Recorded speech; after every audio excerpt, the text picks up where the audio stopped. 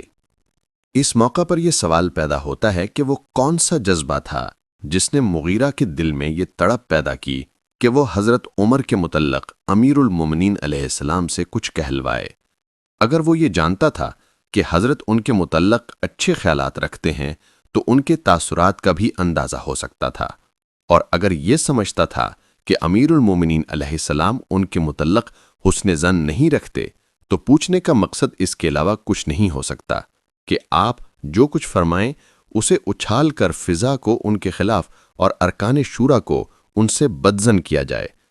اور ارکان شورا کے نظریات تو اسی سے ظاہر ہیں کہ وہ انتخاب خلافت میں سیرت شیخین کی پابندی لگا کر شیخین سے اپنی عقیدت کا مظاہرہ کرتے ہیں۔ ان حالات میں جب مغیرہ نے یہ سازش کرنا چاہی تو آپ نے حقائق واقعہ کے طور پر یہ فرمایا، لقد ذہب بخیرہا ونجا من شرہا۔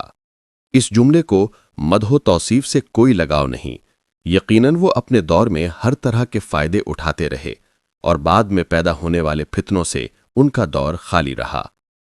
ابن ابی الحدید اس روایت کو درج کرنے کے بعد لکھتے ہیں کہ اس روایت سے یہ ظن قوی ہو جاتا ہے کہ اس کلام سے مراد مقصود عمر بن خطاب ہے۔ شرح ابن ابی الحدید جلد 12 صفحہ 5۔ اگر اس کلام سے وہ کلمات مراد ہیں کہ جن کے متعلق امیر المومنین علیہ السلام نے فرمایا کہ یہ اس کے دل کی آواز نہیں بلکہ اس سے کہلوائے گئے ہیں، تو بے شک اس سے حضرت عمر مراد ہیں۔ لیکن یہ کہ یہ الفاظ امیر المومنین علیہ السلام نے ان کی مدح کہے ہیں تو یہ کہیں ثابت نہیں ہوتا، بلکہ اس روایت سے تو صراحتاً یہ ثابت ہوتا ہے کہ یہ الفاظ بنت ابی حسمہ نے کہے تھے۔ خدا جانے کس بنا پر بنت ابی حسمہ کے الفاظ کو درج کر کے یہ دعویٰ کرنے کی جرت کی جاتی ہے کہ یہ الفاظ امیر المومنین علیہ السلام نے حضرت عمر کے بارے میں کہے ہیں۔ بظاہر یہ معلوم ہوتا ہے کہ امیر المومنین علیہ السلام نے کسی موقع پر یہ الفاظ کسی کے متعلق کہے ہوں گے، اور بنت ابی حسمہ نے حضرت عمر کے انتقال پر ان سے ملتے جلتے ہوئے الفاظ کہے، تو امیر المومنین علیہ السلام کے کلمات کو بھی حضرت عمر کی مدح میں سمجھا گیا، ورنہ عقل اعتزال کے علاوہ کوئی عقل یہی تجویز نہیں کر سکتی کہ بنت ابی حسمہ کے کہے ہوئے الفاظ کو اس کی دلیل قرار دیا جائے کہ امیر المومنین علیہ السلام نے حضرت عمر کی مدح میں یہ الفاظ فرمائے ہیں۔ کیا خطبہ شکشکیہ کی تصریحات کے بعد یہ توقع ہو سکتی ہے کہ امیر المومنین علیہ السلام نے ایسے الفاظ کہے ہوں گے؟ اور پھر غور طلب بات یہ ہے کہ اگر یہ الفاظ حضرت عمر کے رحلت کے موقع پر فرمائے ہوتے تو آپ جب شورا کے موقع پر علانیہ سیرت شیخین کو تسلیم کرنے سے انکار کر دیتے ہیں تو آپ سے یہ نہیں کہا جاتا کہ کل تو آپ یہ فرما رہے تھے کہ انہوں نے سنت کو قائم کیا اور بدعت کو مٹایا، تو جب ان کی سیرت سنت سے ہم نوا ہے تو پھر سنت کو تسلیم کرنے کے بعد سیرت سے انکار کرنے کے کیا معنی ہوتے ہیں؟